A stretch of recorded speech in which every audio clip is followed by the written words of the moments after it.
How does a single soldier go from sawing through drones on E-Day to mourning the loss of pretty much everyone he's ever known?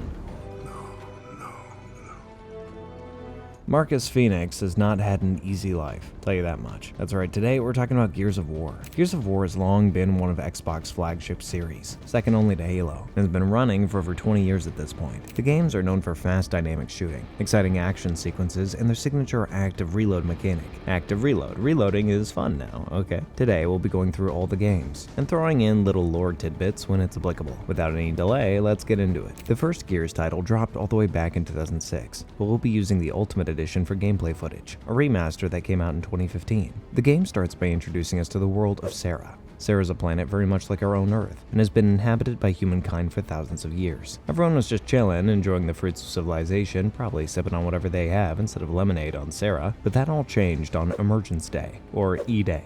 Out of nowhere, swarms of ugly, terrifying monsters called the Locust Horde emerged from the ground all across Sera. Humanity put up a valiant fight against these cave dwellers trying to take over the surface, but they were overwhelmed by the sheer number of monsters. Billions of humans died, and those who remained decided to go with the nuclear option. They used orbital laser cannons to destroy what was left of their civilization. If the humans can't have these cities, nobody can. After that, the surviving humans spent years battling with the Locust over what was left of their planet. After that intense intro, the game truly begins here. 14 years after E-Day, our protagonist, Marcus Phoenix, has spent God knows how long rotting in a maximum security prison, put there by his own people. Today, his good buddy and old squad mate Dominic Santiago is busting him out. According to Dom, things have changed recently. The military has issued a pardon to all soldiers currently sitting in prison because they need all the help they can get against the Locust. Dom puts a gun in Marcus's hands and offers him an unceremonious welcome back to the army. As they leave the prison, Marcus and Dom face lots of angry Locust, and Marcus gets a chance to brush up on his combat skills. The guy clearly is as good as ever. Then they hop into a helicopter called a Raven and take off just as the giant armored spider monster called a Corpser destroys the entire prison.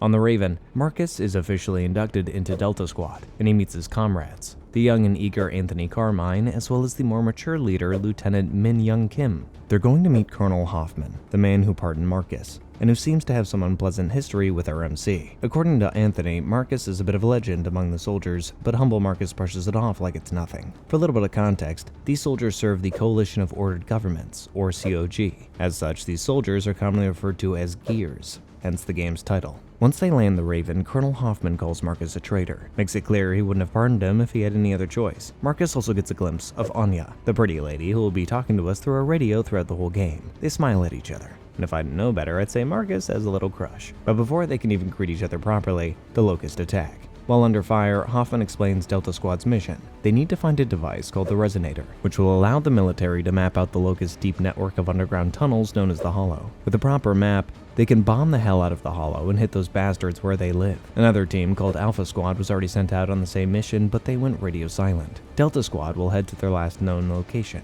check for any survivors, and recover the Resonator, with zero support. Easy enough, Delta Squad makes their way through the ruined city, taking out every Locust patrol along the way. They gun down plenty of drones, the basic grunt unit of the Locust, with their robot sidekick Jack at their side. Delta Squad is a force to be reckoned with, and it's clear why they made so many video games about them. Eventually, Carmine's gun gets jammed, and he foolishly stands up from behind cover to try to fix it. That's the last mistake Carmine ever makes, as a Locust sniper takes him out instantly. The stakes are getting pretty real. The remaining three push on until they find a replacement for Carmine, Private Augustus Cole from Alpha Squad, aka Cole Train. The rest of his unit is just up ahead, pinned down by the Locust. Their comms are being jammed by some ugly big crab monsters called Cedars. Delta Squad moves forward to take out these Cedars and get to know Cole Train, who used to be a pro thrashball player before everything went to hell. Yeah, on Sera, they play thrashball. It's not football, it's a different thing. Just happens to look like football. At this point, Marcus picks up a sweet new weapon called the Hammer of Non, which allows him to call orbital strikes down on these unpleasant freaks. Trigger down.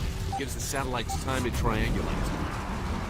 Marcus uses satellite lasers to take out the Cedars and restore communication. Alpha Squad is able to report in and tell Delta that they're pinned down on a rooftop. Along the way, there's a little discussion about Marcus's trial that ended with his imprisonment, and it's safe to say opinions are split. Some people think that he's a traitor, and others believe the whole trial was a sham. What the hell did he do? Whatever, Marcus only really seems to care about one thing: destroying as many of these creeps as he can.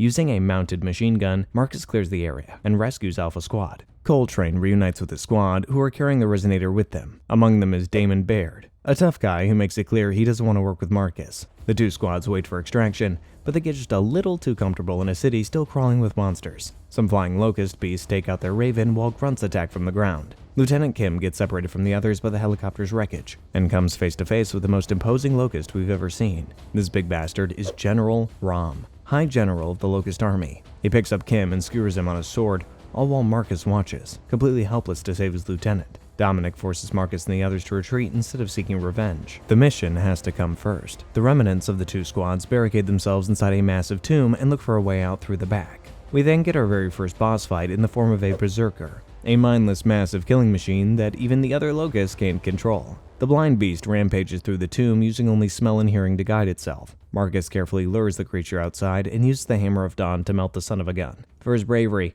Marcus is given command of Delta Squad in Kim's place. The new and improved Delta Squad, consisting of Marcus, Dom, Cole, and Baird, are ordered to bring the Resonator to the Lethia Emulsion, where they can deploy it and map out the hollow. No sweat. The facility they're headed to is one that mines emulsion, a limitless clean energy fuel that was used to power everything on Sarah, before it all fell apart. Emulsion is what powers weapons like the Hammer of Dawn and the orbital satellites. It's a long way to the emulsion mine, and Dom says that he knows a guy who runs a stranded settlement around here named Franklin. The Stranded are a group of survivors from the orbital blasts that the military conducted on their own cities, which means they're not usually very friendly with gears. But Franklin owes Dom a favor. They just might be able to borrow a vehicle from the guy to reach the emulsion facility. Delta Squad reaches Franklin Settlement, a ramshackle town of human survivors. It's a miracle anyone has managed to survive out here if you ask me. Dom tells Franklin that he's calling in his favor, but Franklin knows it won't look good if he gives a vehicle to these gears. Things get tense, and guns are drawn, but Franklin proposes a compromise. Marcus and Dom can take the vehicle, but Baird and Cole have to stay here and defend the settlement. Dom agrees to the proposal, and Marcus and Dom set off for the gas station where the vehicle is parked. It's nighttime now, which means our boys have to deal with the terrifying locust threat known as Krill. These little pests are basically flying piranhas that swarm together and devour anyone unlucky enough to cross their path. The Krill are weak to light,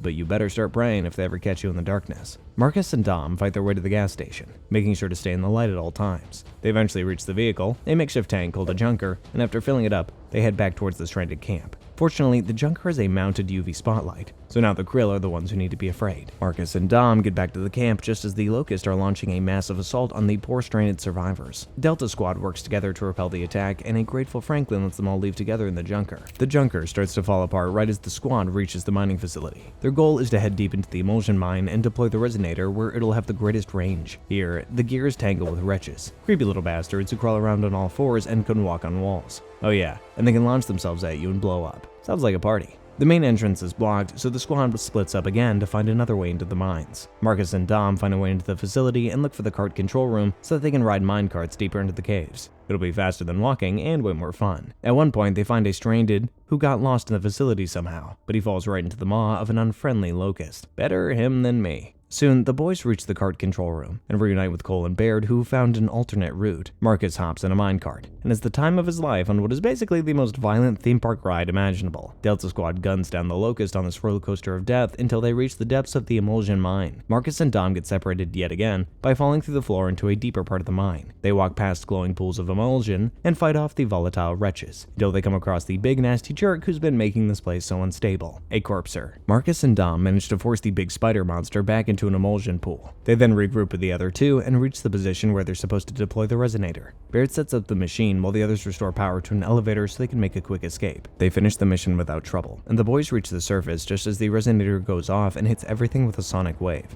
Delta Squad crashes on the ground, exhausted and ready to return to base. But bad news comes in fast from Anya. The Locust tunnel network was even bigger than they had anticipated, and the Resonator was only able to map a tiny portion of it. So all of this has been for nothing. Well, not quite. Baird found a strange device down in the mines that appears to already possess a map for part of the hollow. The device's data indicates it is from a military school compound called East Barricade Academy. Specifically, a house at that compound belonging to Marcus's father, Adam Phoenix. What? Delta Squad is picked up by a Raven that brings them to East Barricade Academy to investigate the device's origins. Turns out Marcus's father was a scientist in gear who dedicated his life to fighting the Locust, but tragically died in a bloody battle. Marcus disobeyed direct orders to try and save his father, but he failed, and ended up in prison for his disobedience. When they get there, they find that the academy is already under attack by the Locust. The squad makes their way to Adam's house, but guess what? Marcus and Dom get separated from the others when Baird and Cole stay behind to patch up some injured gears. Is this game allergic to having you play with your full squad or something? Marcus and Dom enter a greenhouse where a berserker is lurking and once again uses the Hammer of Dawn to turn the beast into ash. The squad reunites outside Adam's house, just in time for Cole and Baird to leave again. Marcus and Dom enter the house and clear out a locust infestation. They're surprised to find the entrance to a secret lab under the house,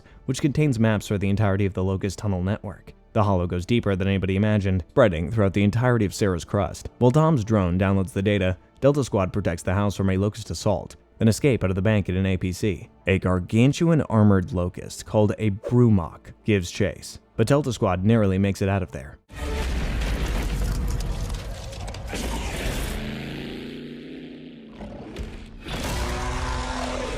There's no rest for the weary. Delta Squad now needs to deliver the map data straight to the Light Mass Bomb, the weapon that they'll be dropping to the heart of the Locust tunnels. Oh, and the Light Mass Bomb is on a moving train, and the bridge they need to cross to reach it is raised. Never a dull moment.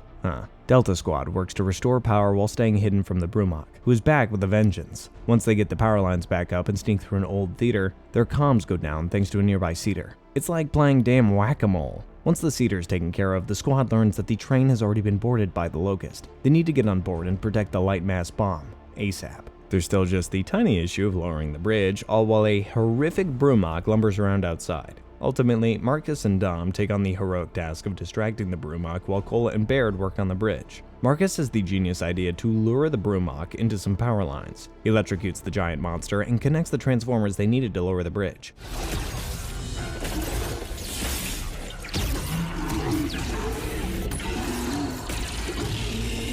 Is there anything that this guy can't do? Anya lets Marcus know that they've lost control of the train, so Delta Squad will have to jump on board when it roars past. Baird and Cole are busy holding off Locust attackers, leaving Dom and Marcus to hop on the speeding train alone. What else is new? The boys fight their way up the train using mounted guns and detaching cars to take out all the monsters chasing them down. When they reach the bomb at the front of the train, who should appear to protect it but General Rom, surrounded by a swarm of Krill. Fortunately, Cole and Baird arrive in a Raven with a UV spotlight to damage Rom's bird shield. After a long, brutal fight, Marcus manages to find the General's weakness, a whole buttload of bullets. Rom is defeated, and Marcus uploads the map data to the bomb just in time. Marcus gets airlifted off the train right before it crashes into an emulsion leg connected to the hollow. The Light Mass Bomb fires off missiles that use the map data to reach the deepest parts of these invaders' homes. For the first time since E-Day, humans have struck a critical blow to the Locust invaders. But the war is far from over. As the first game ends, we get a glimpse of the Locust Queen, and she appears to be a humanoid woman. Yeah, we're just getting started. The second title, released in 2008 for the Xbox 360,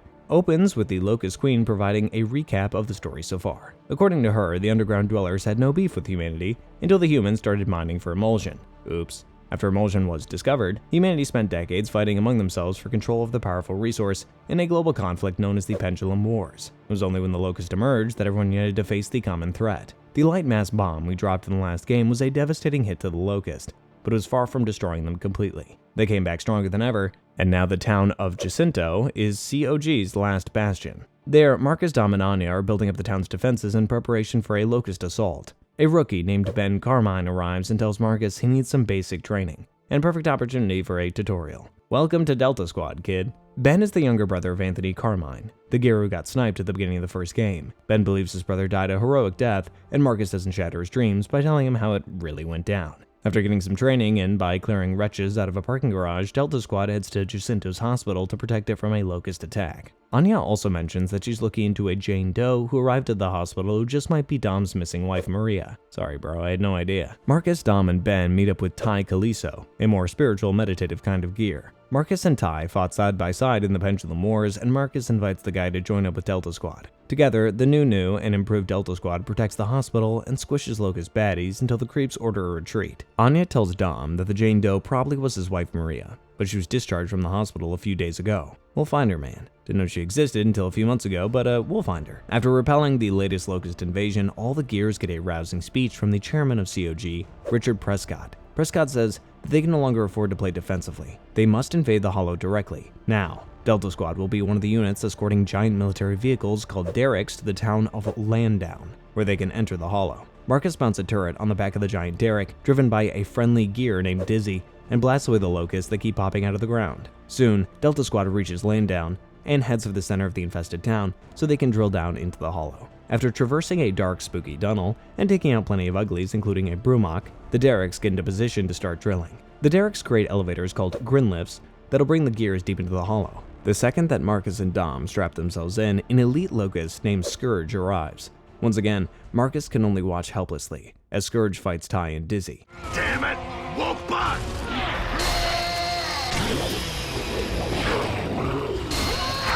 The pair end up deep underground with no idea if their comrade survived. No time to worry about that though. Their first mission is to find Ben, whose Grinlift got knocked way off course. Because of course it did. Delta Squad is now in the enemy's nest. They managed to rescue Ben from the creepy crawlies. Anya guides them towards a signal that's creating a lot of seismic activity, and the squad soon discovers what the locusts are using to sink entire cities, an enormous underground snake creature called the Riftworm. To make things worse, Scourge himself is commanding the Riftworm, and uses the big bastard to sink an entire city right before Marcus's eyes. The city that was just destroyed was Alima, a massive stranded settlement. Delta Squad fights through the wreckage of the city that has fallen all the way down here, keeping an eye out for any survivors. They soon get overwhelmed by a giant number of the locusts, but the day is saved by good old Coltrane, providing an assist just when we needed it most. Cole is back with his Alpha Squad, but as usual, they have all been split up. The only ones who are even still alive are Baird and a guy named Tanner. Marcus, Dom, Ben, and Cole continue pushing through Locust territory until they find Tanner tragically dead and disfigured. Baird is miraculously still alive, held in some kind of Locust torture chamber. The Locusts have never taken prisoners before. This is new behavior. Delta Squad tries to rescue as many prisoners as possible, but there's a dark twist.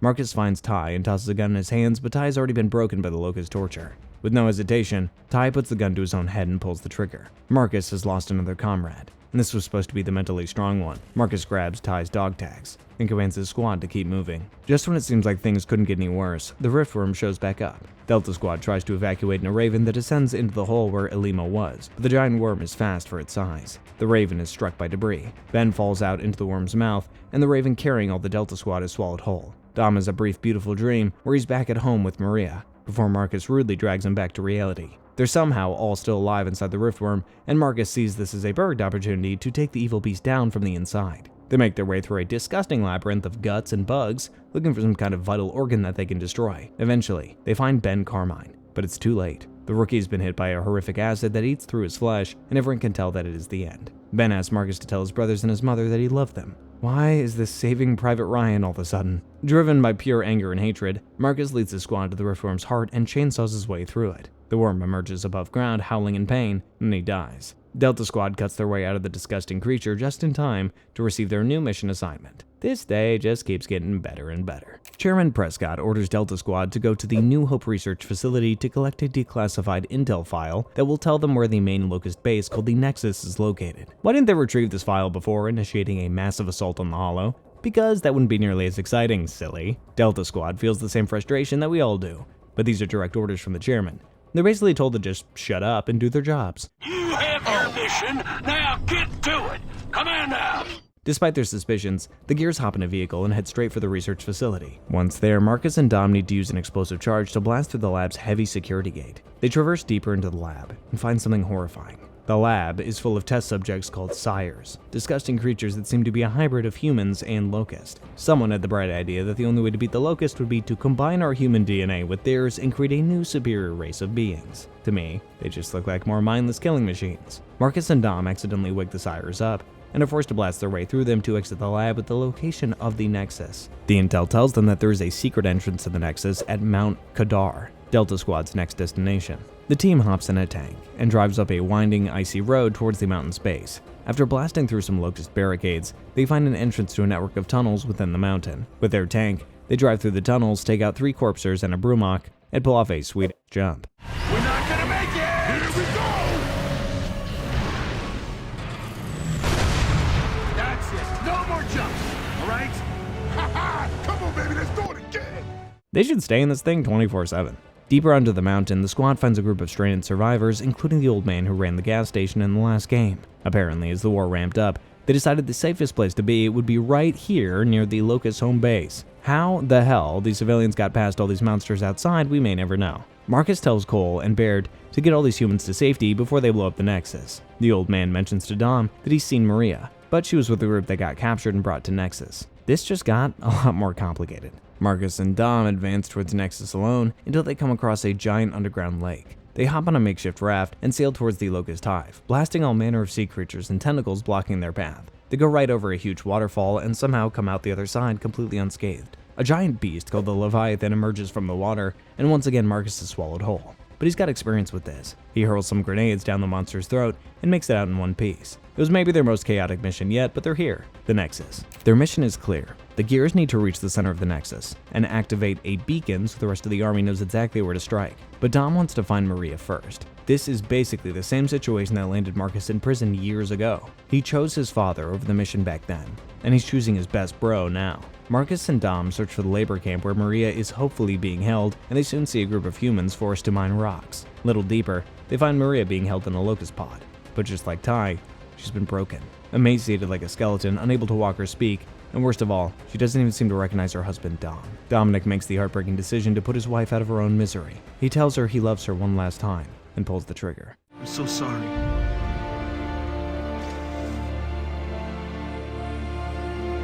I'm so sorry, Maria. I love you so much. It's the most tragic scene of the entire franchise. But now, Dom is ready to finish off these bastards more than ever. The duo start exploring Nexus, aiming to set off their beacon as close to the heart of the operation as possible. They see a huge suspended structure in the middle of this underground city, and determine that it must be the place where the Locust Queen lives. As they get closer, Marcus and Dom hear messages being broadcast by the Queen, telling her children to keep fighting to take over the planet. They fight their way through the city, and once they're right outside the palace, they set off the beacon. Reinforcements begin to arrive in Grinlifts, and Delta Squad is reunited once more. Along with Cole and Baird, the squad takes a lift into the palace. Eventually, the Queen's announcements take on a different message. Turns out the Locust aren't only fighting against humans, they're also in the middle of a war against a group called the Lambent. The Lambent are Locusts who are infected by emulsion and essentially become mindless zombies with no goal other than spreading this infection. Okay, so we also got like a Last of Us situation to deal with too? Great. The Lambent are currently attacking the palace in an attempt to overthrow the Queen and spread their infection to all the Locusts. Delta Squad soon reaches the palace's comm center where Coltrane takes the mic and drops a hot warning on all these Locust freaks. Delta Squad is in your house! You hear this? Your group is going down! Like way down! Dead down! Here, they learn the Queen's master plan to take out the Lambent. She's going to evacuate her people from the Hollow, then sink Jacinto into the ground, which will cause massive flooding throughout the Hollow, causing major casualties for the humans and Lambent combined. They also discover a voice recording from Marcus's father, explaining the very same plan. Adam knew that sinking Jacinto would flood the Hollow and severely damage the enemy forces, but he never proposed this plan because the cost would be too great. After that everything they've been through, Marcus now decides that there is no cost too great to stop these sadistic beasts. They're going to help the Queen pull off her plan, and just one small change, they're going to sink Jacinto before the Queen and her forces have a chance to evacuate. Delta Squad keeps fighting through the palace, facing the Locust's most elite units until they finally reach the throne room and face the Queen itself. The Queen reveals that she already knows about Marcus's plan, and has sent an army to Jacinto to distract them so that they can't sink their own city. She also tells Marcus that she knew his father, that Adam always spoke very highly of his son. Was Adam the Locust King or something? After this, the Queen is done talking, and orders Scourge to eliminate these intruders. One thrilling boss fight later, Scourge makes a hasty retreat to fight another day, and the Queen has escaped. Well, that's anticlimactic. Delta Squad commandeers a couple of flying locusts called Reavers and flies back to the surface to help the other Gears sink Jacinto. Scourge chases after them on a mutated Reaver called a Hydra, but thanks to a couple mounted guns, they defeat him again.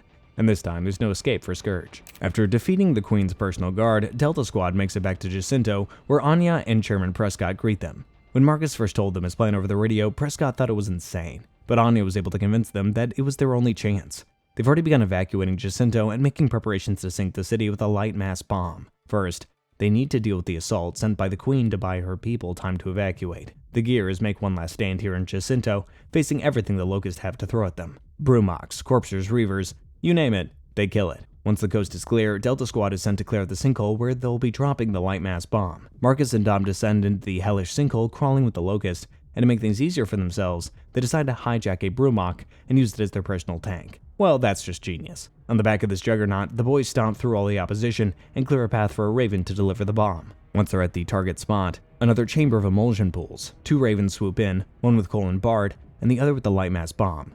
Marcus and Dom get in the Raven with their buddies, but the other one with the bomb is smacked down into the pools by the Brumock. Well, damn it. Thanks to the emulsion exposure, the Brumock is beginning to mutate and go lambent. There's only one thing left to do. Delta Squad works together to distract the Brumok and create an opening for Marcus to use the Hammer of Dawn. Marcus calls in an orbital strike on the mutated beast, and the combined amount of emulsion is enough to create a huge chain reaction. Delta Squad's Raven flies out there just as the Brumok explodes, sinking Jacinto into the ground and flooding the hollow. There's a heartbreaking moment where Marcus believes that he lost Anya. He daily sees her alive on a Raven. At least someone still has their wife. The game ends shockingly with a transmission from Adam Phoenix. He says, "What have you done?" telling us two huge things. One, Adam is somehow still alive, and two, the war is still far from over. The third game begins in a very familiar way. Marcus Phoenix is rotting in jail until someone arrives to bust him out. Only this time, it's Anya. She tells Marcus that his father needs help. Marcus tries telling her that his father is dead, but Anya just silently walks out of the prison, leaving Marcus to follow behind, very confused. It quickly becomes clear that this is all a nightmare, and we see the moment Marcus lost his father. After disobeying direct orders, Marcus tried to get his father to evacuate, but Adam insisted on staying behind to protect his research. Marcus put up a good fight, but eventually they were overwhelmed by corpsers. Adam and his research were both lost. Marcus was thrown into prison, and a part of Marcus has resented his father ever since for choosing his precious research over his own son. In the present, Marcus wakes up from his nightmare. It's been 2 years since they sunk Jacinto, and the Gears are now holed up on an island fortress called Raven's Nest. Right after being rudely woken up, Marcus and Dom are called to duty. Dom has a sweet beard now, and the two of them pick up Anya, who's been promoted to field duty, and a new squad mate named Chase to come with him. Apparently, a few months after Jacinto fell, Chairman Prescott disappeared out of nowhere. Now he's back, and everyone has lots of questions for him. The second Prescott lands, he demands to see Colonel Hoffman, but he's gone too. He quit working for COG after Prescott left, and he now leads a settlement of survivors at an old military base. Prescott heads off to talk with the new commanding officer, Captain Michelson, but he hands Marcus a data disk before he leaves. Before Marcus can check out the disk, his new and even more improved Delta Squad needs to protect their base from a lambent attack. Just an everyday occurrence here on beautiful Raven's Nest. Once they have a break to check the disk, Marcus is shocked to see a video of his father. It's the same transmission we heard at the end of the last game. Adam reveals that he's still alive and needs help. The Locust have captured him and are forcing him to research a cure for the emulsion infection. Adam did discover something related to the emulsion, but just as he delivers a grave warning about emulsion dooming the planet, the video cuts out. Delta Squad then has to get back to their full-time job of repelling lambent attackers. This time, though, it's a bigger force than they've ever faced before. Michelson is killed before we even got to meet him, and the Gears find themselves facing down a lambent Leviathan. The Leviathan smashes through the floor of their fortress and sends Delta Squad tumbling into the depths of the base. While they fight their way back up to the top deck, good old Baird comes up with a plan to kill the horrific sea monster. They lure the beast into position and drop a cargo container full of bombs on its head. It works a little too well. Delta Squad leaps overboard as all of Raven's Nest begins to blow apart. Then the game jumps back in time an hour to a squad consisting of Cole Train, Baird, the oldest Carmine brother Clayton, and an experienced veteran named Samantha Byrne. The squad is traveling to Cole's hometown of Hanover to look for supplies. It's the first time in the series that we've played as someone besides Marcus. There's no big story developments, just a stroll down memory lane for Cole, full of lambent and carnage. In the end, Cole learns that he still has some fans from his Thrashball days and secures a whole buttload of supplies for the COG from some of these fans. Cole ends up back in the same stadium he used to play in and has one last beautiful run to the end zone, but instead of a Thrashball this time, he's carrying a bomb straight to the heart of a lambent beast. The two stories come full circle when Cole's B Squad works together to drop a load of bombs onto the Leviathan and ends up blowing up Raven's Nest. Touchdown. Cole's squad rushes to the fortress's wreckage, and they find Marcus and Dom banged up but alive. Anya radios in and tells Marcus that her and Jace are alive, but Prescott isn't going to make it. The OG Delta Squad is back, and they fight their way to regroup with the others. Marcus catches up with him just in time to hear Prescott's final words. The former chairman tells Marcus that his father is located at a research facility called Azura. He was working for COG there in secret, but the Locust Queen, whose name we learn is Mira, captured the facility just recently and is forcing Adam to serve her. Prescott hands Marcus an encryption key that will unlock the location of the facility. To find this out, they're going to have to bring it to the man with the disc that this key opens, Colonel Hoffman at his settlement of Anvil's Gate. The original Delta Squad, along with Anya, Sam, Jason, Clayton, all work together to take down a Brumok who rudely interrupts them. Then they watch the rest of Adam's video that Anya has been able to recover. Adam explains that Prescott has been holding him prisoner at Azura, forcing him to do secret research ever since his supposed death. Marcus is so furious that he could kill Prescott if the guy hadn't just died. Marcus pushes down his anger and focuses on the mission.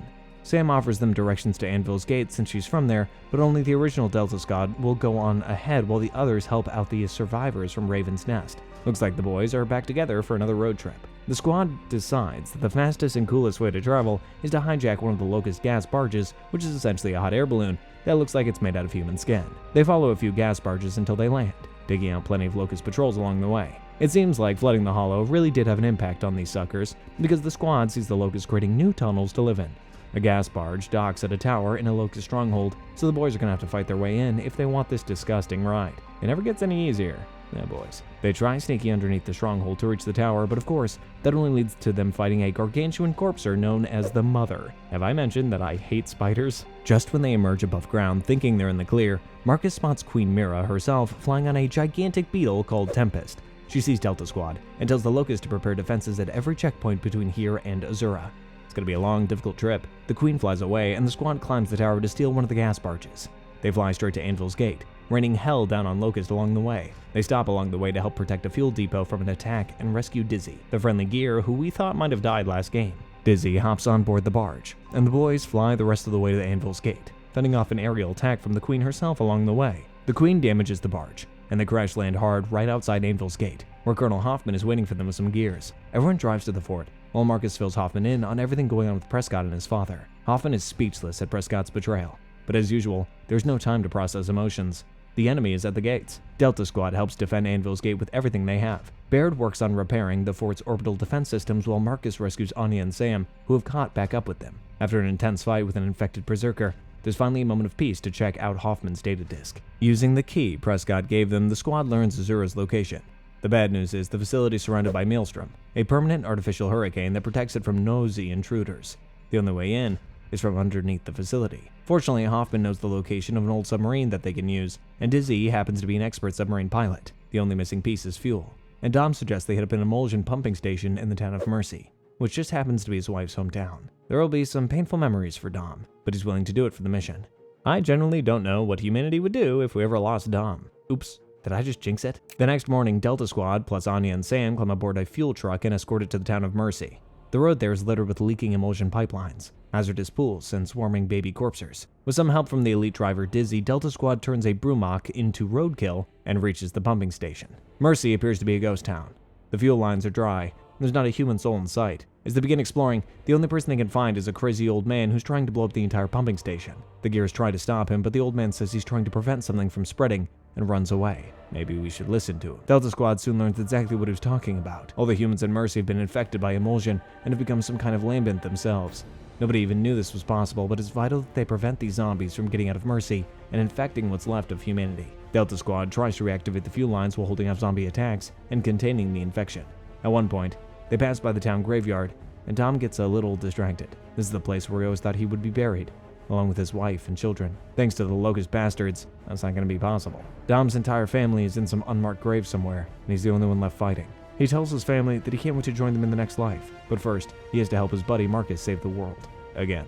The squad manages to get the fuel running again and fill up their truck, but things aren't looking good for their escape. Lambent tentacles burst out of the ground and surround them, while the human lambents start to close in. Dom sees how hopeless the situation is and knows what he has to do. He hops in a truck and drives full speed straight into a fuel tanker, blowing the entire facility sky high, while the rest of Delta Squad barely gets out of there alive with no fuel truck. Oh, damn it, Dom. He was the one I never thought we'd lose. In his final moments, he contained the infection, and now he's with his family at last. Rest in peace, Dominic Santiago. No time to grieve. Delta Squad, significantly less new and improved now that Dom is gone, we'll have to hope they can find fuel in the same city where the submarine is located. The town of Char is one of the major cities that was directly struck by orbital strikes back in the early days after emergence. Safe to say, if there's anyone still here, they probably aren't a big fan of Cog. As they walk through Char, they find no people, only frozen corpses created instantly when the blast hit. As expected, the town is full of booby traps and defensive turrets, created to deal with Locust and gears alike. They eventually find a man who reluctantly brings them to meet with Char's leader, Griffin. Griffin was an executive of a corporation that sold emulsion before E-Day, but to be honest with you, probably the coolest executive I've ever seen. Got some nerve coming around here asking for favors, mother. There's no love lost between Griffin and Cog, but there is one thing that Delta Squad can help him with. Griffin transports emulsion from a nearby refinery to the settlement using a cable car, but the most recent shipment hasn't arrived. He needs Delta Squad to find out what's holding up the cable car. In exchange, they can have a bit of fuel. Oh, and also, he's taken Dizzy hostage and will execute him if they can't pull this off within an hour. Be reasonable, dude. Marcus, Anya, Jason, Sam head through an abandoned subway tunnel to reach the refinery, where they see the cable car all loaded up but stuck for some reason. Once they get inside, they realize it's a very familiar story. All the humans at this refinery have been infected. The squad fights their way through the zombie hordes, activates the cable car, and hops on to make a quick escape back to Griffin. Right as they start their journey back, Marcus gets a call from Dizzy. Char is under attack by Queen Mira herself. Marcus and the company head back to the fort, blasting a couple gas barges down along the way. Delta Squad ultimately repels the Queen's attack and forces her royal grossness to retreat. Griffin isn't as thankful as you'd expect. He lost a lot of people. He pretty much blames Cog for everything that's ever gone wrong in the town. He's not entirely wrong. Griffin holds up his end of the bargain and lets them take some fuel, but he makes sure to flip them off as he goes. Like the fuel executives are all so innocent in this. Next, Delta Squad heads to the shipyard where their submarine is waiting. Dizzy hasn't driven one of these since the Pendulum Wars, but it's just like riding a bike. You never forget. After scouring the shipyard for spare parts and extra fuel, they're finally ready to head to Azura. Anya calls Coltrane and Baird and tells them to be prepared to provide backup if they can figure out how to disable the Maelstrom. The Porgears don't even know about Dom's death yet, but Marcus says this isn't the time to tell them. The submarine heads into the ocean depths, perhaps the only peaceful place left on Sarah. Spoke too soon. Of course, there are crazy locust fish down there. Dizzy takes a perilous path through an underwater minefield in order to escape a Leviathan. They glide through the swirling Maelstrom wall and surface in a cave connected to Azura. Here, they learn that Prescott's betrayal went even deeper than they ever imagined. Turns out the chairman actually knew about the Locust before E-Day. He built Azura as a place for the world's elite to hide out when everything fell apart. I think it's fair to say that plan did not work as expected. Marcus's comms with Cole and Baird are jammed, but Anya is able to get through to Adam. Marcus gets to speak with his dad again after all these years, but there's no time for a mushy reunion. Adam says he's being held in a makeshift lab inside a hotel. According to him, emulsion isn't just a fuel, it's a living organism. The Lambent are constantly evolving and are about to reach maturity, which will mean the end of all life on Sarah. Seriously? As if we didn't have enough problems. Adam has a way of stopping the Lambent, but Mira won't let him use it because it will also wipe out all the Locust. Kinda sounds like a win-win. Step 1 is to turn off the Maelstrom generator and bring in reinforcements. Step 2 is to bust out Adam and help him wipe out all the crazy monsters on Sarah. The end of the war is finally within sight. Guided by Adam, Delta Squad shoots their way to the Maelstrom generator.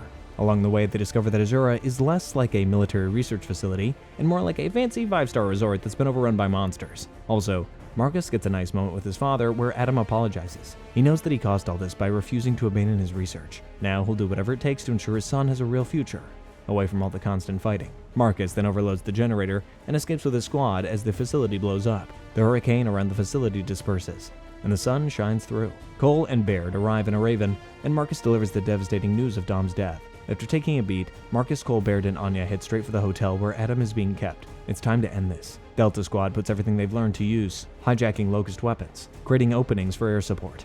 Adam explains his plan to the team as they fight their way to him. He has a special bomb that will only affect Lambent cells.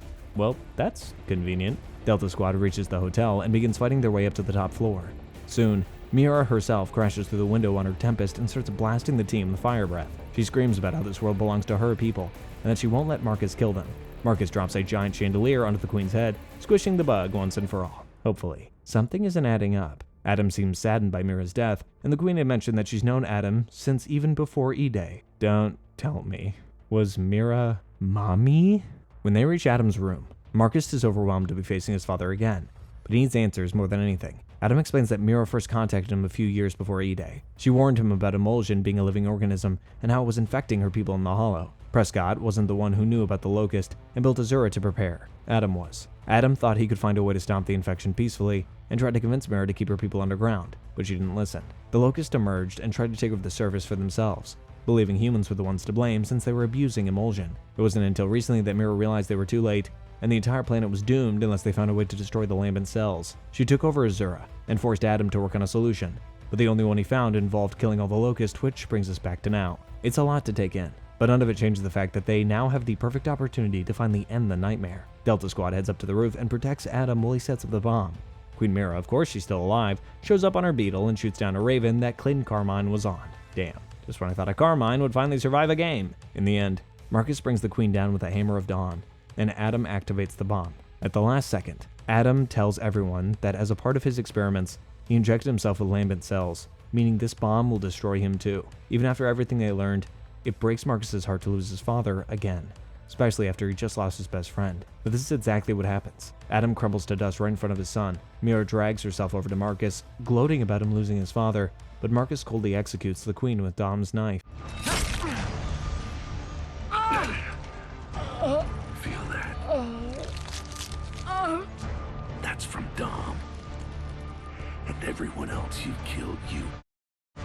Marcus has lost almost everything, but for the first time in years, there's a chance at a real future. Oh, and Clayton Carmine survived. Hooray! All across Sarah, Lambent and Locust alike crumble to dust. Anya takes Marcus's hand and holds them as they watch the sunset. Humanity is won. Now, it's time to rebuild. Wow, what an incredibly satisfying conclusion to a solid trilogy. Except, then the devs said, hold on a minute, what if that wasn't the end of the war? Oh boy. First, we've got the DLC for Gears 3, Rom Shadow. Yep, somehow, Rom returned. Not really though, because, well, this one's a prequel. Set 4 years before the first game, this DLC shows us the adventures of Zeta Squad, which includes our old friends, Tai Kalisso and Min Young Kim, as well as new characters Michael and Alicia. When the DLC starts, Zeta Squad is helping to evacuate Alima City.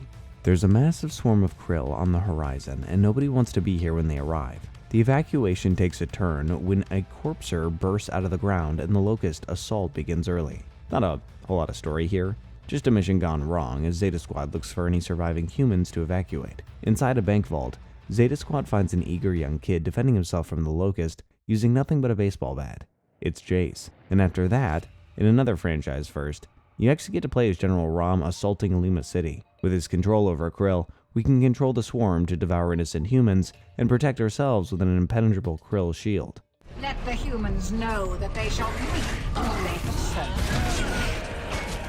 Man, can we play as the bad guys all the time? This is awesome. Back with Zeta Squad, the team learns that COG is sending in the most elite unit, the Onyx Guard, to try and take out Rom. The Onyx Guard are Prescott's personal units, so Zeta Squad isn't quite sure why they would be sent to help with a basic evacuation like this. Anyway, the team gets Jace to safety and then heads to a local high school to rescue the students and their principal, Dr. Wizen. The squad learns that they're too late to help, but Wizen led the survivors to a nearby orphanage. After another quick play sesh as Rom, Zeta Squad calls in some hammer strikes to take out some cedars. Central Command tells them it's too late to save the kids at the orphanage, but they call crap on that. They're not leaving until every last human in the city is safe. The horde of Krill will be here soon, so they need to move fast. They reach the orphanage and call for a vehicle to evacuate everyone, but the only one available is the same one carrying Jace. Before everyone can board the vehicle, Rom and his men attack. Jace bravely steps in Rom's way to try and buy time for the kids, but Rom just picks him up like he's nothing. Alicia heroically attacks Rom to let Jace get away, but she's killed instantly for her good deed. The rest of the squad focuses their fire on Rom, and the general retreats. Jace picks up Alicia's weapon, and in that moment he officially becomes a gear. Then the general returns, and Zeta Squad 2.0 makes one last brave stand at the orphanage. Just as the Krill storm arrives, they're able to secure a Raven to evacuate everyone from the roof. Kim tries to stay behind to kill Rom and get revenge for Alicia, but Michael pulls him back and brings him to the Raven. You got another game to die in, Kim. The Raven flies off, and the Gears live to fight another day. Most of them, at least. The next title came 2 years later in the form of another prequel, Judgment. This one takes place just shortly after E-Day, gives us some background on Cole and Baird's first days in the war. The game begins with Kylo Squad, a team that includes Cole and Baird on trial for high crimes against COG.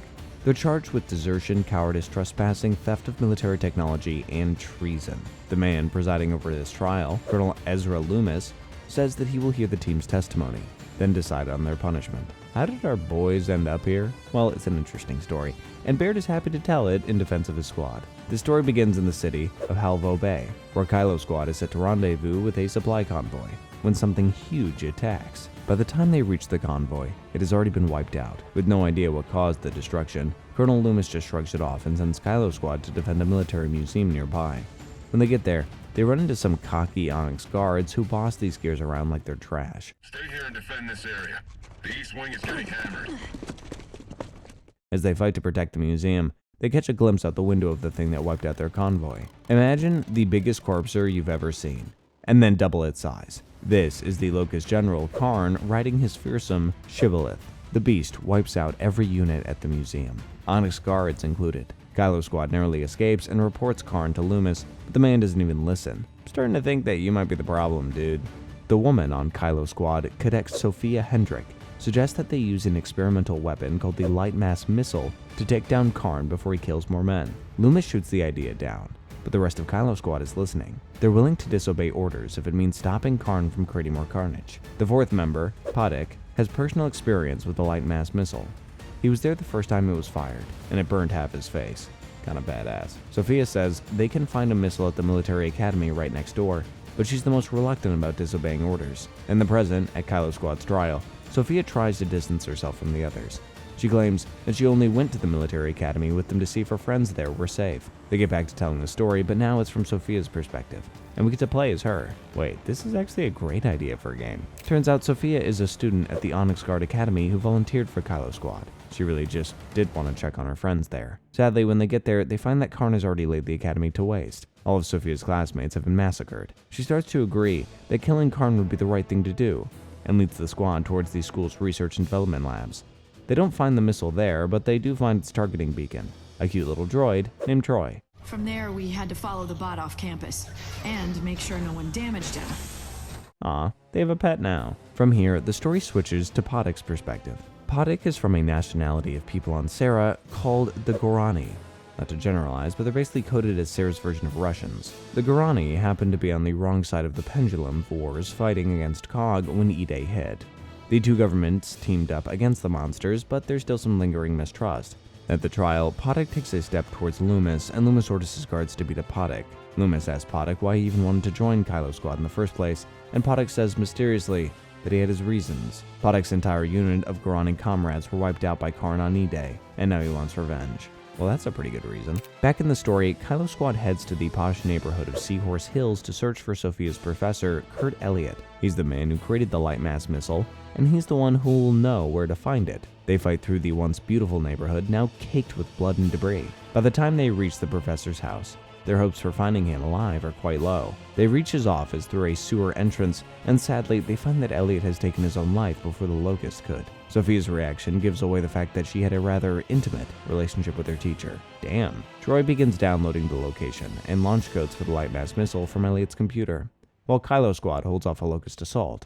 Once this is done, they head to the missile's location, the island of Onyx Point. Back in the trial, Loomis tells Coltrane that he's been suspiciously quiet. Before he can ever respond, the Locusts burst in the courtroom and start firing. Cole grabs a fallen Gear's gun and defends himself, and the humans manage to repel their attackers.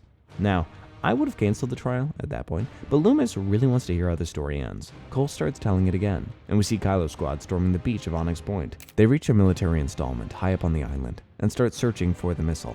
From this vantage point, they can see Karn laying waste to all of Halvo Bay. I have no idea why Loomis won't use his missile against him, but I'm sure glad someone's willing to. Before long, they find the launch terminal and input the launch codes. Now all they need to do is get Troy close to Karn, and he'll guide the missile right into that bastard. Then, they finally admit to Loomis over the radio what they're doing. Loomis tells Baird to arrest Podik, then tells Sophia to arrest them both. He wants someone to be arrested, damn it. Kylo Squad just ignores the colonel. They hear on the radio that Karn is attacking a squad back at the museum. Time to end this freak, and they're going back to where it all started. Good, that'll save money on level design. Back at the trial, the building is literally starting to fall apart from the Locust attack. Everyone is begging Loomis to postpone the trial. He's really committed to finishing this for some reason. Baird picks up the story again, with Kylo Squad fighting through Halvo Bay to reach the museum again. They make their way across the city's rooftops, headed straight for Karn. Baird admits that he was getting kind of sentimental about having to blow up Troy when they launched the missile. He just loves the little guy. He's a pretty handy little bot too. Once they get close enough to the museum, Troy turns invisible and flies straight towards Karn inside. Baird checks in with Loomis one last time, confirms his disobeying orders, says goodbye to Troy, and fires the missile. It flies straight at the military museum and turns the entire thing into a smoking crater. From there, Kylo Squad heads back to base, only to be promptly arrested. Back at the trial, Loomis is ready to make his verdict. By killing Karn, Kylo Squad may have saved thousands of lives, but he believes if they'd saved it, the Lightmass missile could have potentially saved millions in the future. Now Professor Elliott is dead, and who knows how long it'll take to make another one. The gears around Kylo Squad raise their weapons, ready to carry out an execution. Suddenly, the building is rocked by explosions. The Locusts storm in, and Loomis is taken hostage. Despite being enemies, Podik picks a sniper up off the floor and saves Loomis's life. You're welcome. Loomis escapes out the back like a coward, while Kylo Squad picks up their weapons and holds their ground. After a long, bloody battle, the squad manages to escape the courtroom and fight their way toward a courtyard where Raven can evac them out of there. They find Loomis along the way, and the colonel finally seems to have given up on his mission of killing his best soldiers. He understands it's going to take all of them to beat the Locust. Just then, their ride out of here is blown up by an enormous figure emerging from the ground. Karn and Shibboleth. You thought a little missile could kill them? Kylo Squad makes one last heroic effort against Karn, and it turns out they never needed any fancy schmancy missiles. They're able to bring Shibboleth down with pure grit and bullets.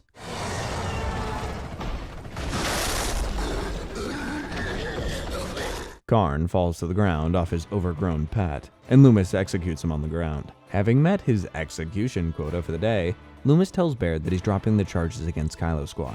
But still, Baird will be demoted. He and Cole are going to become privates over an Alpha Squad. It all comes full circle. Loomis offers Paddock a handshake, but the Grani rejects it. They may be allies, but he'll never respect him. Kylo Squad walks off into the sunset, knowing that they wasted a powerful missile, but saved the day anyway. The final chapter of Judgment came in a DLC called Aftermath. It takes place during the events of the third game, right before the final assault of Azura. It shows Baird, Cole, and Clayton returning to Halvo Bay to search for supplies for the big climactic fight. When they get there, they meet Paddock, who's been living here ever since Karn's attack. In the communities built, Cog soldiers live in harmony with Grani soldiers. Nobody cares who they were before E-Day. Paddock escorts his old friends back to his camp. But when they arrive, they find it empty aside from lambent-infected humans. Paddock had been making camp inside an old emulsion mining rig. Nobody warned him about the dangers. Fortunately, most of his people escaped the rig and left behind a flare for Paddock to set off when he got back. They set off the flare, and Paddock's people sent a Raven to pick the squad up. Moving on, Cole and Baird want a ship for their assault on Azura, and Halvo Bay has a ship to offer them.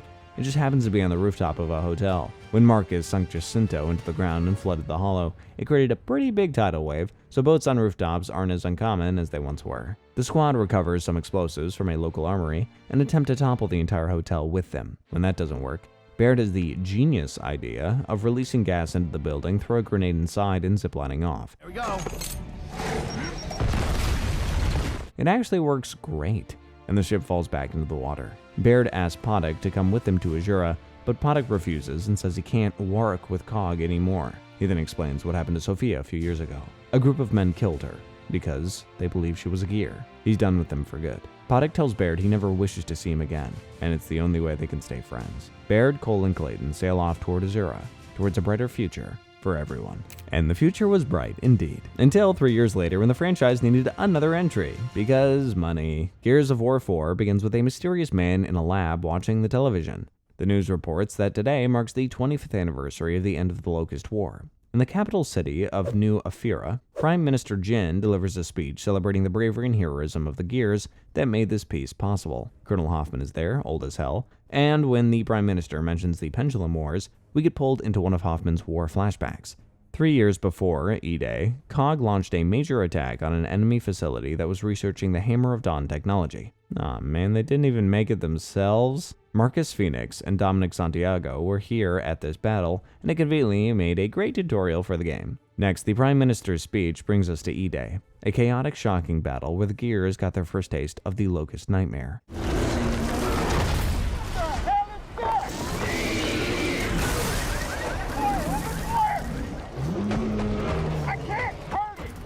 Finally, we get one last flashback to Anvil's Gate 17 years after E-Day. The fort was under heavy assault. Looked like there was no way out. Until Adam Phoenix set off the emulsion targeting bomb, all the Locusts dropped dead on the spot, and there was hope once again. Back at the speech, the Prime Minister thanks the Gears and mentions that she wishes Marcus Phoenix could be here. What happened to Marcus? Well, then we go back to the mysterious man, who switches from the news broadcast to another television screen. This one shows a live stream of a group of outsiders, people who refuse to live under Cog jurisdiction. They're basically what the Strand had turned into after society started to rebuild, and they still don't trust Cog because of those hammer strikes so long ago. There are 4 outsiders, best friends JD and Del, along with Kate Diaz and her uncle Oscar. These 4 are planning to raid a Cog settlement that's currently being built by robots, so they can steal a fabricator for their village. They have no idea that a drone is watching them, and I have no idea why. Suddenly, alarms start going off. It's a wind flare, a giant storm wall made of lightning and dust. Apparently, the weather has gotten pretty funky here on Sera in the last 25 years. The outsiders hop in a carriage pulled by their horse Ugly and race towards the Cog settlement. Okay, they don't have football on Sera, but they do have horses? And their horses have horns? You make it make sense. The outsiders reach the settlement right as the wind flare hits, but the settlement has already closed its walls to protect itself. They hunker down to wait out the storm, then enter the settlement once it's passed. The only enemies they need to watch out for are security robots created by DB Industries and commonly known as DBs. JD mentions that they used to command DBs themselves, but it seems like something Oscar would rather forget. See, each of these 4 used to be Gears, till something made them turn against Cog. The squad blasts their way through Cog's robot units, determined to carve their own path in this world outside of Cog's influence. Playing as JD, we soon reach a facility, and Oscar stays outside to keep watch while the others grab the fabricator. They reach the fabricator they're looking for and bring it back inside, only to be confronted by Prime Minister Jin, or at least a robot that Jin is controlling from somewhere else. Oscar is cuffed and guarded by 2 DBs. JD tells Jin that they need the fabricator to power their village, But that's not even what the Prime Minister is mad about. She accused the outsiders of kidnapping her people, something that they know nothing about. Fortunately, before things escalate, a transport vehicle shows up out of nowhere running over the DBs and giving the outsiders a convenient escape. Someone must be looking out for these guys and hack the facility to help them out. They all hop in the transport, but more DBs are airdropped in to block their path. Another big fight ensues. The squad eventually makes it out of there and returns to their humble outsider village. Kate's mother, Reyna, is the head honcho here, and when another Prime Minister bot drops in to speak with the outsiders, Reyna steps up to handle negotiations. It does not go super smoothly.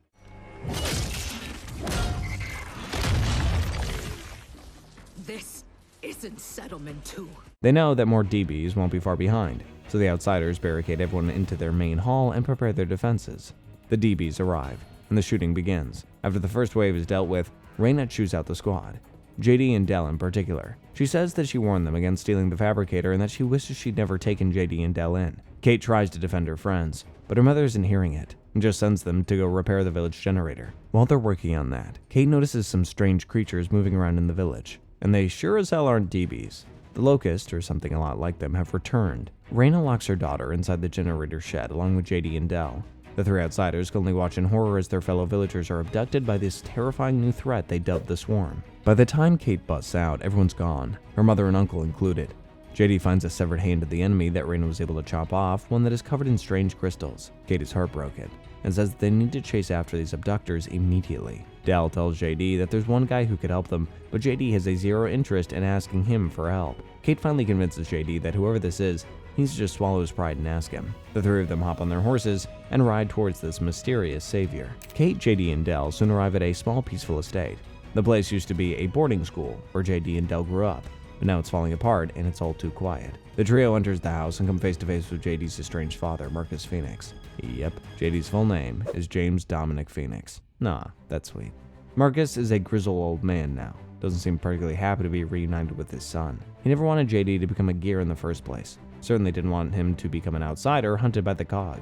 Deep down, I think he just wants his son to stay the hell alive. But when JD shows his dad the strange crystals they found, the old man shuts up. Just then, another Prime Minister bot kicks in the front door. Oh my god, she's everywhere. JD tries to explain that the Swarm are the ones kidnapping people, but Jin isn't listening. She tells Marcus that if he aids these fugitives, Cog will come after him too, even if he's the damn hero who ended the Locust War. Marcus responds in a very Marcus fashion, chopping the robot in half with his chainsaw. This old guy hasn't lost a step. DBs open fire on the house, and Marcus leads the others out the back. He brings them to his makeshift armory, where he supplies them all with Cog armor and weaponry. They may not be gears anymore, but they sure as hell look like them now. After an exciting fight with a raven, Marcus leads them to a secret passage in his cellar. Marcus definitely knows something about the monsters that abducted everybody, but he's not talking until they get to safety. They blast their way through some more DBs and take shelter from a wind flare inside a storage shed. It's a great plan, until a Cog plane crashes right into the shed. Apparently, the Cog's decision to start using robot soldiers was a big part of why Marcus left. We also learned during this that JD's mother was Anya, but she sadly passed away when JD was young. No wonder Marcus is all alone here. Aside from JD, Anya was all he had left. Eventually, Jin believes that she's the group cornered in a barn when they burst out on motorcycles. They make a dangerous drive off the estate, with a massive Cog plane dropping bombs on them all the while. They eventually take the metal beast down and ride off to relative safety. Next, Marcus finally tells the group where he's taking them. When the Locust War ended, Cog dumped all the Locust bodies in an abandoned mine. That mine is full of the same kind of crystals that JD found on their mysterious abductors. It's not much, but it's the only lead they have. On their way to the mines, they pass through an abandoned town full of strange organic pods. Marcus slices one open and finds the melted remains of a gear. Whatever this new Swarm threat is, they aren't just abducting people. They're harvesting them for their organic matter. Marcus has never seen anything like this before. Suddenly, the squad finds themselves facing a horde of Swarm monsters called Snatchers. True to their name, one of them grabs Marcus with its tentacles and pulls him into its maw before escaping. JD figures out that the Swarm must be bringing all their victims to the mines, and they all pray that they can get there before Marcus, Oscar, and Reyna are all melted down. As they keep traveling through the town, they learn what a human becomes if they stay in one of these Swarm pods long enough. Fast, nasty little monsters that look a lot like Locust wretches. Inside a church, they witness these creepers burrowing into a cocoon and evolving into bigger monsters that can use guns.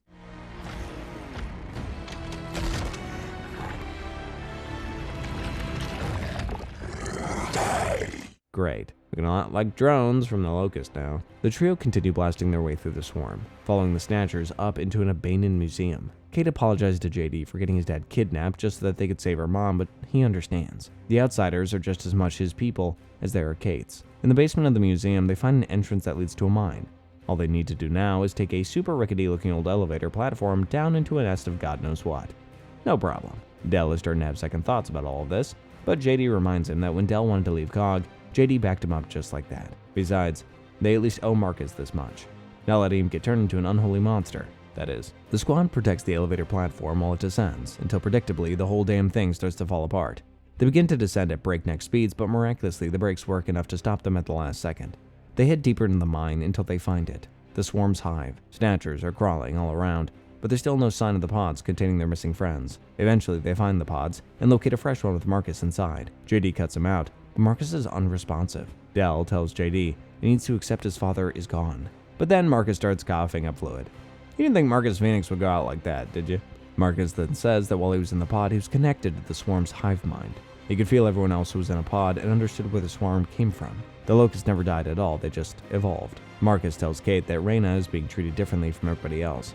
For some reason, instead of putting her in a pod, they brought her to a different Locust burial site. But everyone else from the village, including Oscar, they're already dead. It's a heartbreaking moment, but as long as there's even one person they can save, this mission isn't over. Then we get an incredible action sequence where the team rides some old elevator cables back up to the surface. Once they're out, Marcus suggests that they take a detour to reach Reyna so that they can get back up for some old friends of his. Kate says that they don't have time for a detour, and convinces them to head straight for the second nest. Moving on, the team continues fighting towards the dam where the second swarm nest is, and they briefly hole up in a tower to wait out a wind flare, only for the whole tower to fall over. They don't know what's causing these wind flares, but they have a feeling that COG knows and is hiding the truth from everyone. Eventually, they reach the top of the dam. Marcus has some history here. He once had a mission here as a gear where he tragically failed to save the lives of over a dozen comrades. When they reach the control tower, they're able to see the extent of the swarm's nest here. It's absolutely massive, and crawling with an insane number of swarm monsters. The squad decides to get back up for Marcus's friends after all, and Kate reluctantly agrees. Now, they just need to reach a nearby radio tower to contact these old friends by running across the top of a swarm-infested dam during a wind flare. When are we gonna get a Gears game that takes place on a tropical island where everyone drinks Mai Tais? Along the way, the squad comes across a swarm drone that is covered in crystals and missing a hand, the one that took Reyna. The bastard tells Kate that her mother is where she belongs, before summoning an evolved Brumok called a Swarmok. They work together to bring down the beast and surround the drone on the ground. Kate knows that all these creeps are connected through a hive mind, so she delivers a message to the entire swarm army. They're getting Reyna back no matter what. With that, she brutally curb stomps the drone's head. Then we're burning your goddamn hive to the f***ing ground! Man, Kate is more like Marcus than even Marcus's son is. As they get closer to the radio tower, the team is confronted by yet another Prime Minister bot. Jin still refuses to listen to anything the Outsiders have to say, and claims that she's the only one capable of bringing order to this chaotic world. This time, they don't even get a chance to smash the bot because the swarm shows up and takes it out first. After this, a crazy three-way fight between Outsiders, DBs, and the swarm take place. Finally, they reach the radio tower and Marcus calls his friends for help. The backup arrives on two badass mechs, and the pilots dismount, revealing themselves to be an older Baird and Coltrane. Turns out that all this time, DB has stood for Damon Baird. He's the CEO of DB Industries, but he originally had good intentions, wanted the robots to replace human soldiers so good men wouldn't have to die as much. Jin is the one who took the robots and turned them into her own private militia. Baird was the one who was watching over them at the beginning of the game and helping them out. Where would this franchise be without these two lovable goofballs? JD hops in Baird's mech, and Del takes the other. Marcus and his old squad mates climb aboard a Raven piloted by Baird's girlfriend, Samantha Byrne. Everyone's back, baby. Armed with overwhelming firepower and air support, the Gears march straight toward the swarm hive and crush all the rotten insects in their way. When they approach the cave where Reyna is being held, their path is blocked by the biggest swarm creature yet. The beast takes down Sam's Raven, but being the badass that he is, JD uses his mech to tear off the helicopter blades and dice the ugly thing up into sashimi.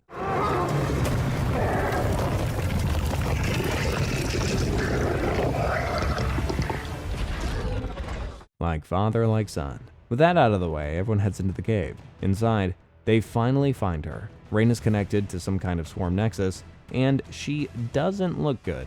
Tragically, Reyna tells her daughter that it's too late for her. She's already been halfway assimilated into the swarm's hive mind, Even if they free her, Reyna will still die. All this for nothing. Again. Everyone gives Kate a quiet minute alone with her mother to say goodbye, before cutting her down and putting her out of her misery. It's a terrible moment. But plenty of questions still remain. What made Reyna special? Why did the Swarm treat her differently? The only clue we got comes from a medallion that Reyna gifts to Kate in her final moments. Kate emerges from the cave to join the others, crying and holding the medallion, which belonged to a grandmother she never met. On the back of the medallion is a very familiar symbol, the symbol of the Locust Horde. What? Oh, and okay, let's not forget the post-credit scene that shows a familiar face escaping from the belly of a snatcher. Yep, Uncle Oscar is alive. Cool. So where the hell is everybody?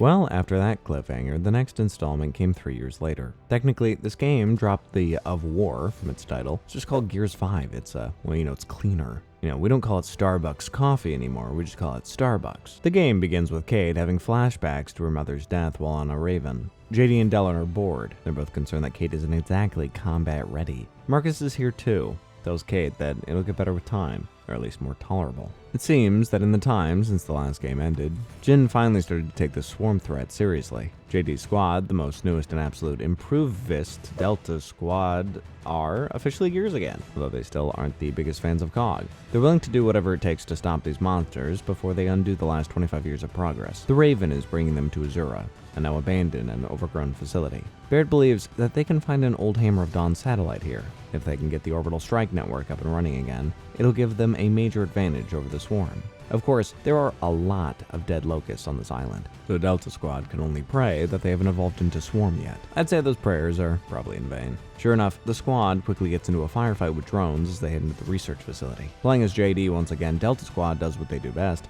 until they reach the control room, where they can launch the satellite from. They launch that sucker and get the hell out of there, making just as much noise on the way out as they did coming in. Oh, and fans love Troy the Robot so much in Judgment that they gave Delta Squad a cute bot of their own, and the bot's name is Dave. I love you, Dave. Next, Delta Squad returns to the COG capital in New Ephyra to report in. They forgot to tell the Prime Minister about this little mission of theirs, and she's not going to be too happy to hear about it after the fact. On their way in, the father-son duo start bickering. JD is kind of tired of having his bossy, strange father on his squad. I don't really blame him. Kate tells JD that he should go easy on Marcus, because the poor guy just wants to protect the one family member he still has left. JD lashes out at Kate, feeling like Marcus has been more of a father to her lately than to JD himself. Funny, I don't remember these games having so much personal conflict. First, the squad visits Baird in his lab. He tells them that the satellite from Azura wasn't enough to get the full Hammer network back up. They can fire the orbital strike, but they've no way of aiming the laser. They need to launch more satellites, but they've no clue where to find any of them. Also, Dave dies and gets replaced by Jack.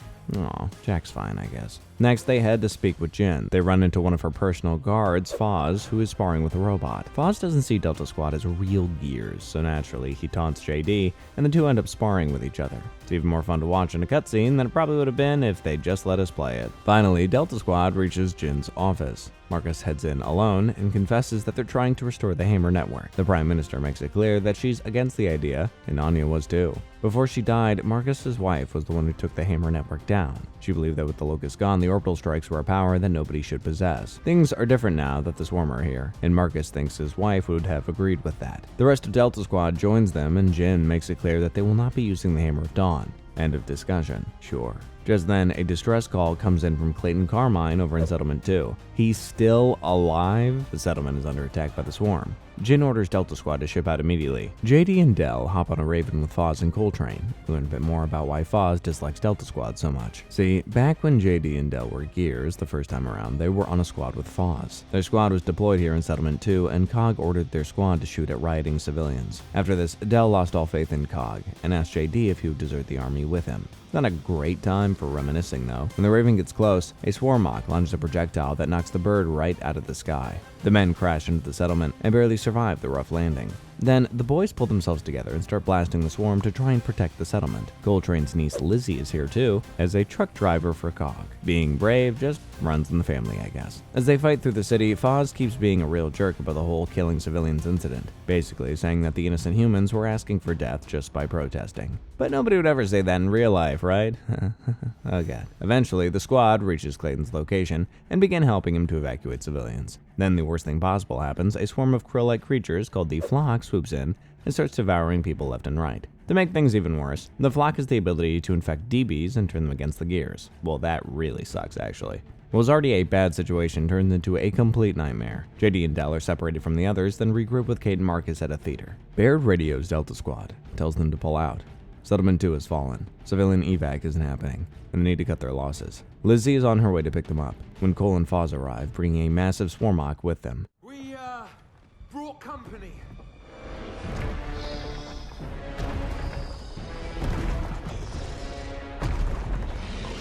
Get down!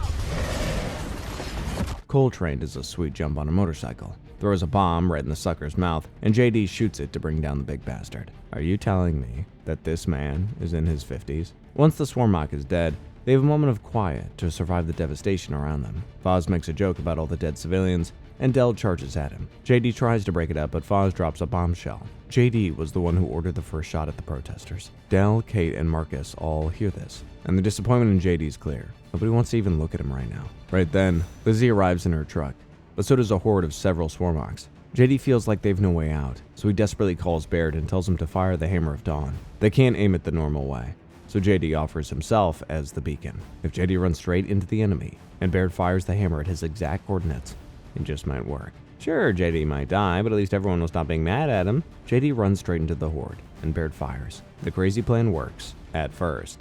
The laser strike melts through the Swarmhawks, but then Baird loses connection, and the satellite goes rogue. Everyone can only watch in horror as the hammer strike kills multiple gears, including Coltrane's niece. JD tries his best to save her, but is thrown by the blast and knocked out cold. That was a disaster. 4 months later, Dell and Kate are back on active duty.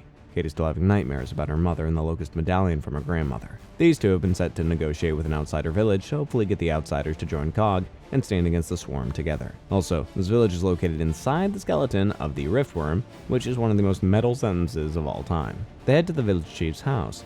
Just happens to be Kate's Uncle Oscar. Kate understands more than anyone why he doesn't want to join COG, but she does try to convince her uncle that they all need to fight together to stand a chance against the Swarm. Right on cue, the Swarm attacks. Well, maybe this will convince him. During the fight, Kate is pulled into the maw of a Snatcher, started to experience intense visions. She sees herself as a member of the Swarm. They're not just visions, it's all real. Kate is controlling Swarm monsters and forcing them to fight against their own kind. She tries to control the biggest creature, but it resists her control. Kate is forced to watch, from her own perspective, as the beast picks up her uncle and crushes his skull. The Snatcher spits Kate out, and she runs right to her uncle's side, but he's already gone. But he survived the post-credits and everything. The battle ends, and JD arrives with Foz. It seems that since his huge screw-up in Settlement 2, COG actually promoted JD. Finally, a workplace that values incompetence. He has a shaved head now, and looks like he's starting to drink the COG Kool-Aid. JD orders Dell and Kate to return to base, but Kate refuses. She needs answers about the visions she's been having. There are a lot of questions, but if she can figure out how to control her ability of controlling the Swarm, it could change everything. Marcus says that he knows a place up north that could help. JD tries to tell his former squad mates that they need to follow his orders, but they tell the sellout to screw off. Kate and Dell set off on their own. On his way out, JD tells Dell to keep an eye on Kate.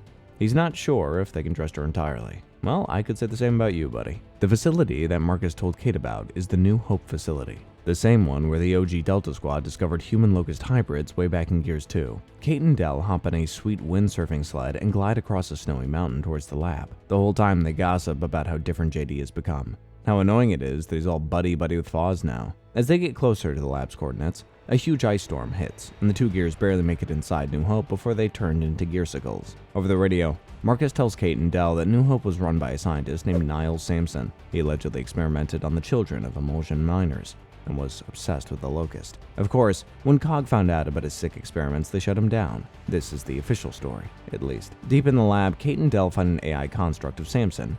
Before they can ask him anything, the flock swarms into the lab and starts destroying everything. The only clue is a single word that Jack pulls from a computer: Kadar. Kate and Dell escape the crumbling lab, and Marcus tells them that there must be another secret lab up on Mount Kadar. Geez, how many secret labs does one coalition of governments need? Now Kate and Dell need to visit multiple old comms towers to triangulate the position of the secret lab. Along the way, Kate keeps experiencing scary visions and hearing voices of people saying that they don't trust her.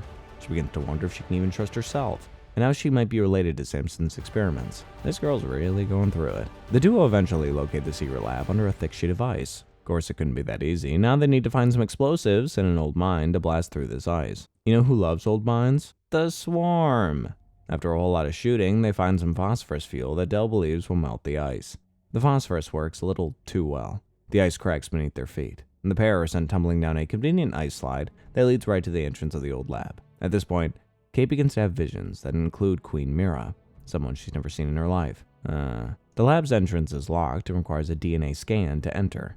Del's DNA doesn't work, but Kate's DNA gets them in no problem. Here, they're finally able to speak with the AI construct of Samson, gives them a grand tour of the lab and a robot body, and the questions we've had for 5 damn games are finally starting to be answered. Samson claims that he started his experiments on children before E-Day, in an attempt to find a cure for rust lung, a sickness that was common among emulsion miners. Then he realized that curing diseases was stupid and pivoted to genetically modifying the children into horrifying soldiers for COG. Come on, there's more money in war than peace. Then Samson drops the biggest bombshell yet. Yeah, the Hollow has always had indigenous creatures living inside of it, but they weren't the Locust. Samson created the Locust by combining these emulsion-infected children with the DNA of the creatures from the Hollow. Queen Mira was originally a human child with a special immunity to emulsion.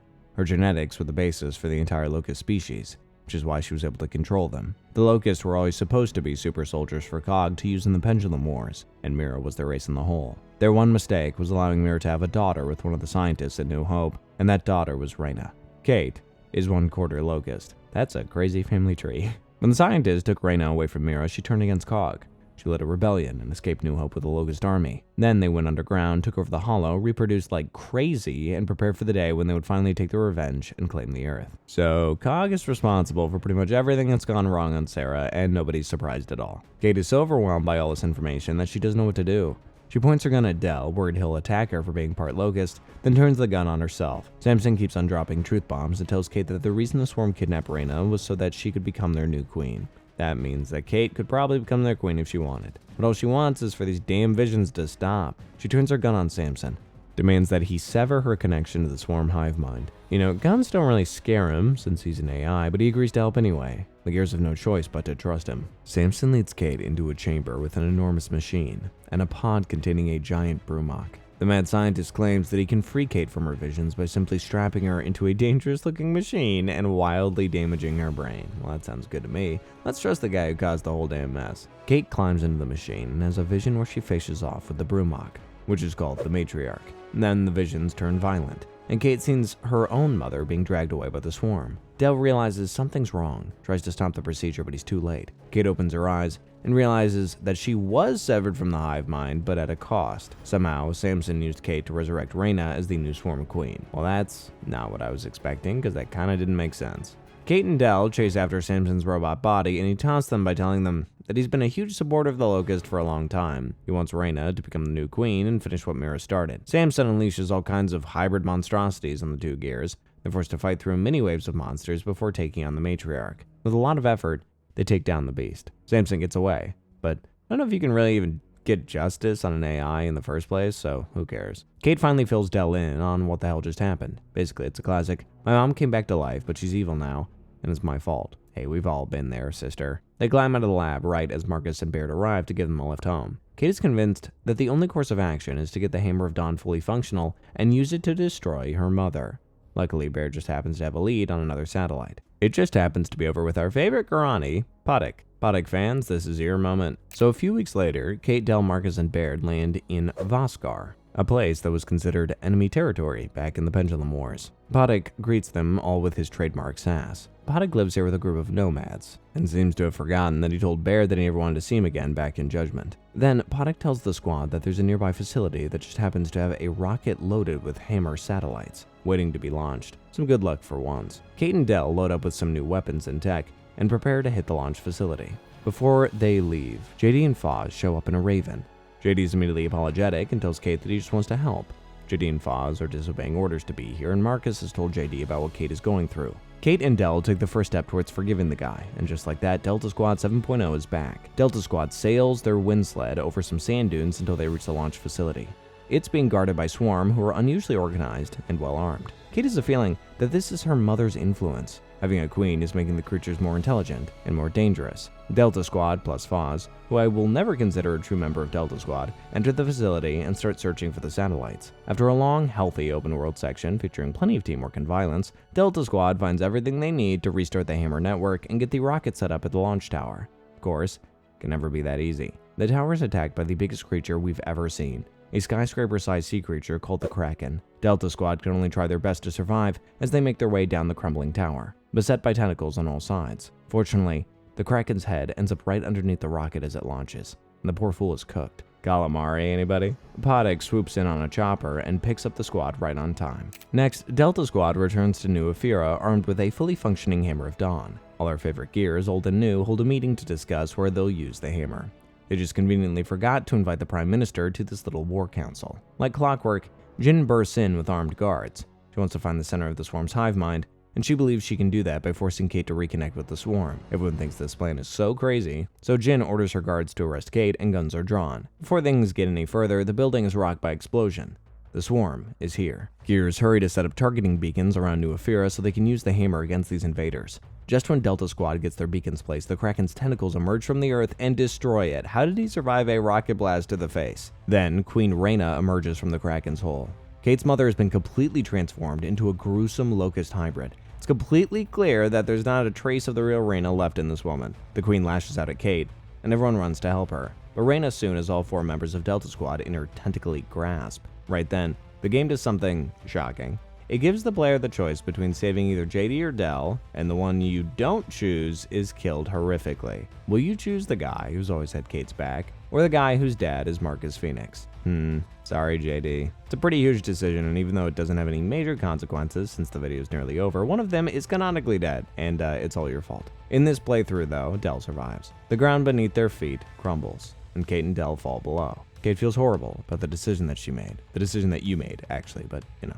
And Del is mourning a man who's been more like a brother to him than a squad mate. They get back on their feet and look for a way out of these catacombs they've fallen into, and are soon rescued by Cole and his giant mech. New Ephyra has nearly fallen, and all the surviving gears have regrouped at the city's outer wall. Kate and Del fight their way there and meet up with Marcus. Kate has to deliver the horrible news to Marcus about his son's death. After losing so many people, Marcus thought that at least his days of tragedy were behind him. But now I wish you saved JD. For one last time, Marcus pushes down his grief and focuses on the mission. Foz picks up the squad in a truck, and they head for the outer wall. When they reach the wall, the charred face of the Kraken shows itself again. Coltrane runs in his mech straight into the beast's mouth to try and buy everyone time to escape. Seconds later, the Kraken snaps the mech in half like a cheap action figure. Oh shit!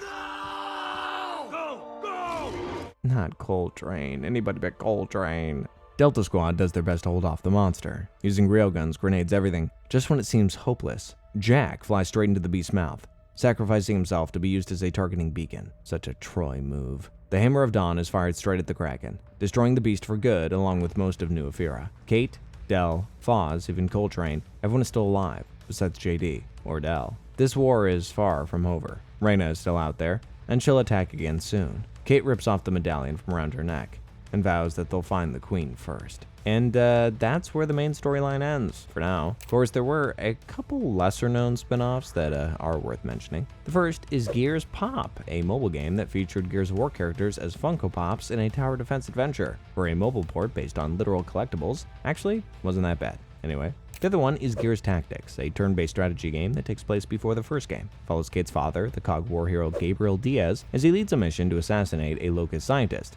Wait, they have scientists? With a customizable squad and all new characters, there's not too much relevant story information here. Gabriel's squad spends the whole game chasing down a Locust named Ukon, who is responsible for genetically engineering even more dangerous and uglier creatures for the Locust. They ultimately learn that Ukon was also originally a child who was experimented on in New Hope, just like Mira, and put him out of his misery. When Gabriel learns that COG created the Locust in the first place, Chairman Prescott tries to have the squad killed in a hammer strike to silence them, but they escape. This leads to Gabriel meeting Reyna, leaving COG, and starting the Outsider Village where Kate will be born. And that is the entire story of Gears of War, aside from a couple of novels that you should really go check out if you enjoyed the video. Thanks for watching. We'll see you soon. See ya!